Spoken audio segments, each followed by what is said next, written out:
ജമാഅത്തെ ഇസ്ലാമിയുടെ വോട്ട് വേണ്ട എന്ന് പരസ്യമായിട്ട് പറയും. കാരണം ജമാഅത്തെ ഇസ്ലാമി ഇത്തവണ വലിയൊരു ഫാക്ടറാണ്. ഞാൻ പറയട്ടെ, ഇപ്പോൾ ദാവൂദ്, ഇപ്പോൾ നിങ്ങളും പത്രപ്രവർത്തകനാണ്, ദാവൂദും പത്രപ്രവർത്തകനാണ്.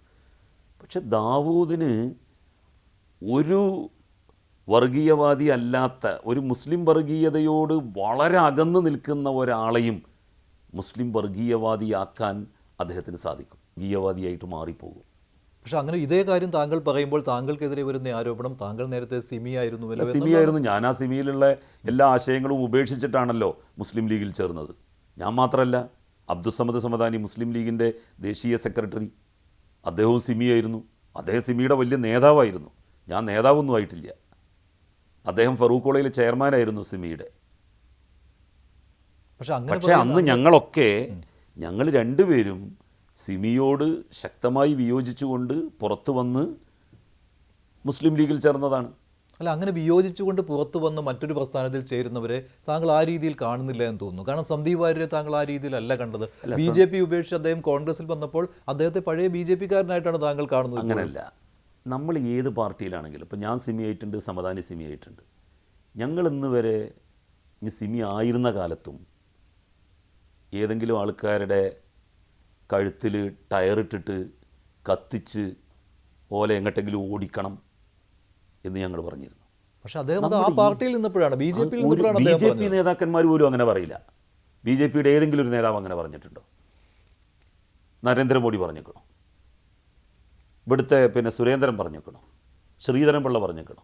ഞാൻ ചോദിച്ചതല്ല, ഏത് BJPയുടെ നേതാവ്? സന്ദീപ് വാര്യർ അത് ഉപേക്ഷിച്ചുവല്ലോ, എന്നിട്ട് പുതിയൊരു പ്രസ്ഥാനത്തിൽ ചേരുകയാണ്. ഞാൻ പറയുന്നത്, ഉപേക്ഷിച്ചാലും നമ്മൾ ഏത് പാർട്ടിയിലാണെങ്കിലും പൊറുക്കാൻ പറ്റുന്നതേ പറയാവൂ. എന്താണ് ആ വാക്കിൻ്റെ ഒരു ഗൗരവങ്ങളൊന്ന് ആലോചിച്ച് നോക്കി. പക്ഷേ താങ്കൾ സിമി ആയിരുന്ന കാലത്ത് താങ്കൾ ചെയ്ത പ്രസംഗങ്ങൾ എല്ലാവരും ഓർത്തിരിക്കണമെന്നില്ല. ഞാൻ സിമി ആയിരുന്ന കാലത്ത് പ്രസംഗിച്ചിട്ടില്ല. ഞാനൊരു മനുഷ്യനെതിരായിട്ട് ഒരു കല്ലെടുത്ത് വരെ എറിഞ്ഞിട്ടുമില്ല. ഞാൻ സിമി ആയിരുന്ന കാലത്തും ഞാൻ ആ ജാതി പ്രസംഗങ്ങളൊന്നും എവിടെയും നടത്തിയിട്ടില്ല. കാരണം അന്ന് ഞാൻ വളരെ ചെറിയ കുട്ടിയാണ്. 12ാം ക്ലാസ്സിൽ നമ്മൾ +2 പഠിക്കുന്ന സമയത്താണ് ആയത്. ഞാൻ ഒരു ഹിന്ദുമത വിശ്വാസിയുടെ വികാരം വ്രണപ്പെടുത്തുന്ന രീതിയിൽ ഒരു പ്രസംഗം ഞാൻ അന്നും നടത്തിയിട്ടില്ല. താങ്കൾ ലീഗിലിരുന്ന സമയത്ത് താങ്കൾ CPM-കാർക്കെതിരെ പറഞ്ഞിട്ടുണ്ട്, DYFI-കാർക്കെതിരെ പറഞ്ഞിട്ടുണ്ട്. അല്ല, DYFI പൊളിറ്റിക്കലായിട്ട് സ്വാഭാവികമായിട്ടും പറയാം. പക്ഷേ അപ്പോഴും CPM-കാരുടെ തലയിൽ മറ്റെത്തിട്ടിട്ട് കണ്ട് കത്തിച്ച് ഓലെ റഷ്യയിലേക്ക് ഓടിക്കണം, ഓലെ ചൈനയിലേക്ക് ഓടിക്കണം എന്ന് ഞാൻ പറഞ്ഞിരുന്നു. അതിപ്പോൾ വിദ്യാർത്ഥി സമരങ്ങളിലൊക്കെ എത്രത്തോളം അങ്ങനെ പറയാറുണ്ട്, കെട്ടിത്തൂക്കണമെന്ന് പറയാറില്ലേ? അല്ല, അങ്ങനെ അല്ല. അദ്ദേഹം പറഞ്ഞ വാക്കുകൾ അത് ലാഘവത്തോടു കൂടി നിങ്ങളതിനെ കാണരുത്. സന്ദീപ് വാര്യരുടെ മുൻപത്തെ ഓരോ സംസാരവും ഒരു BJP നേതാവ് വേറൊരു BJP നേതാവും പറയാത്ത രൂപത്തിലാണ് അദ്ദേഹം പറയുക. കാരണം അതൊക്കെ ബേസിക്കലായിട്ട് ഒരാളുടെ മനസ്സിൻ്റെ ഉള്ളിൽ നിന്ന് വരുന്നതാണ്. ഏത് പാർട്ടി ആയാലും നമ്മളുടെ ഉള്ളിൽ നിന്ന് ഒരു തരം വെറുപ്പും വിദ്വേഷവും വേറൊരു ജനതയെ, ഒരു മതവിഭാഗത്തെ ചുട്ടുകൊല്ലണം എന്നൊക്കെയുള്ള രീതിയിലുള്ള സംസാരം അത് ഒരാളും ചെയ്യാൻ പാടില്ല. പക്ഷേ അദ്ദേഹത്തെ ലീഗ് അംഗീകരിച്ചിട്ടുണ്ട് ഇപ്പോൾ. അല്ല, ലീഗ് അംഗീകരിക്കുന്നതോട് കൂടിയിട്ട് എല്ലാം റെഡിയായിന്ന് ആരാ പറഞ്ഞത്?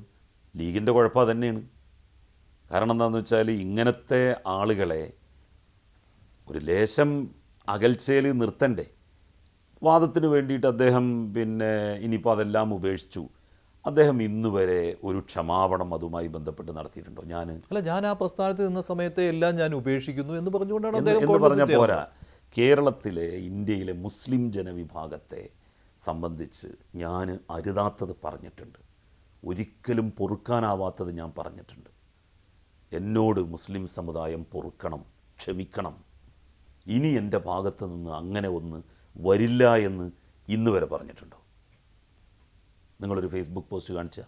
അല്ല, അങ്ങനെ പറഞ്ഞാലേ സന്ദീപ് വാര്യരെ താങ്കൾ അംഗീകരിക്കുക? അല്ല, താങ്കൾ പറഞ്ഞ വാചകം മാറ്റി പറയാമെന്നാണോ? അല്ല, അതല്ല ഞാൻ പറയുന്നത്. അങ്ങനെ നമ്മൾ പറഞ്ഞിട്ടുണ്ടെങ്കിൽ അങ്ങനെ പറയണ്ടേ? അല്ല, ഞാൻ ഒരു പ്രസ്ഥാനത്തിൽ നിന്ന് മറ്റൊരു പ്രസ്ഥാനത്തിലാകുമ്പോൾ ഞാൻ ഇതുവരെ പറഞ്ഞതെല്ലാം പ്രസ്ഥാനത്തിൻ്റെതല്ലെങ്കിൽ ഇപ്പോൾ BJPയുടെ അഭിപ്രായമാണോ സന്ദീപ് വാര്യർ പറഞ്ഞത്? സ്വാഭാവികമായിട്ടും അങ്ങനെയായിരിക്കും. കാശ്മീരിലെ മുസ്ലിങ്ങളുടെ കഴുത്തിലേക്ക് ടയർ വലിച്ചെറിഞ്ഞ് ടയർ കുടുക്കിയിട്ട് അതുമേ തീ കൊളുത്തിയിട്ട് പാകിസ്ഥാനിൽ കോലോടിക്കണം എന്നുള്ളത് BJPയുടെ അഭിപ്രായമാണോ? അങ്ങനെ